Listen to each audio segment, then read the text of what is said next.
সবচেয়ে গুরুত্বপূর্ণ মানুষ হচ্ছেন আমাদের মা বাবা। তাদের অক্লান্ত পরিশ্রম এবং ভালোবাসার কারণেই আজ আমরা এখানে আসতে পেরেছি। চলুন আজকের আর্ট অফ লিভিং এর প্যারেন্টস ডে উপলক্ষে এই বিষয়ে আমরা ছোট্ট একটি নাটিকা দেখি। কক্সবাজার ভালো লাগে না, এবার অন্য জায়গায় যাই। কিন্তু বান্ধবীদেরকে যেতে দেবে না বাসায় বলবি না, আরে ভাই না বলে যা। না না বাসায় না বলে বাসায় বলবি যে দেখ, হ্যাঁ বলবি যে দেখেন আমরা তো সবাই যাচ্ছি, এখন যাওয়া উচিত আমাদের। না না না, আরে কাটে দাও। হ্যাঁ আমরা হইলো গিয়া মানে কক্সবাজার যাই, সবাই বাসায় একটু ম্যানেজ কর, বাসায় ম্যানেজ করলে মনে হয় সবাই বুঝবে। আরে সবার বাসায় ম্যানেজ হবে না, তো আমরা এবার যাচ্ছি আমরা শিওর সবাই সমস্যা রিডিউসার যাইতে হবে, ঠিক আছে? না না না বাসায় বোঝানো উচিত, ভাই বাসায় বোঝানো উচিত। বাসায় কে করলে এতবার ভাই? বাবা ফোন দিচ্ছে, ফোনটা কেটে দিচ্ছেন না। বাসা থেকে সময়ের সময় যে কোনটা ফোন দিয়ে বিরক্তিকর না, ফ্রেন্ডদের সাথে আড্ডা দিচ্ছি, এমন টাইমে বাসায় ফোন ভালো লাগে?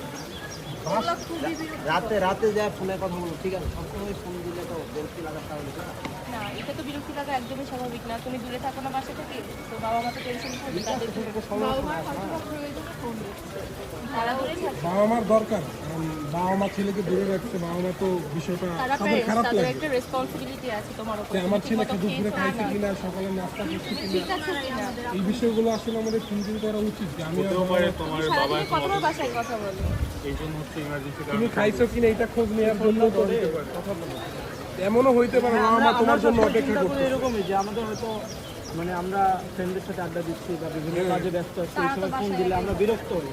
কারণ যার বাবা নাই, যার মা নাই, সে আসলে কষ্টটা বুঝে। আলটিমেটলি আমরা যেটা করি এটা আসলে উচিত না, কারণ তাদের দিক থেকে বিবেচনা করতে হবে, তাদের পয়েন্ট অফ ভিউ থেকে ভাবতে হবে। তো আমরা মনে করি যে আমরা আর এই ধরনের কাজ করব না, যে মানে আমাদের উচিত আমরা যদি যেখানে সিরিয়াস কিছুতে থাকি ধরে বলবো যে হ্যাঁ আমরা আমরা পরে কথা বলবো। উচিত আমি মনে করি, কারণ আমরা যেই কাজই করি ওই সময়ের মধ্যে আমাদের ফ্যামিলি সময় দেওয়া উচিত। আমি এখন ফোনটা বিপদে পড়লে ফ্যামিলি ছাড়া কেউ আগে আসবে না, ফ্রেন্ড সার্কেল কেউ আগে থাকবে না। এখন আসলে শুধু বাবা আমরা মাকেই যদি পাশে ফোনটা পাবো। কাইটা দিলাম, কয় মিনিট লাগতো যে আমি ফ্রেন্ড সার্কেলের সাথে সাথে একটু কথা বলতে তো বেশি সময় লাগতো না। আমাদের উচিত তাদের সময় দিয়ে, কারণ তাদের এটা অধিকার আমি মনে করি, কারণ তারা আমাদের জন্য যে কষ্ট করছে, যে স্যাক্রিফাইস করছে, তার বিনিময়ে আমরা তাকে এই সময় দিতেই পারি। এইটা আমার উচিত। আপনার উচিত বাবাকে এখন কল দেয়, তার সাথে কথা বলা। এই ভুলগুলো তোমার নেক্সট টাইম আব্বুকে কল করবেন দাও, দেখো কোন কোন কারণে কল দিয়েছে। তোমরা বসার সময় কাটাও, আমি কথা বলে আসলাম। ঠিক আছে।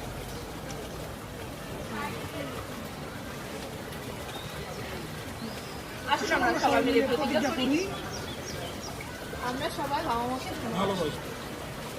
মা বাবা এবং পরিবারকে সময় দিই। এবং মা বাবার প্রতি কৃতজ্ঞ থাকবে।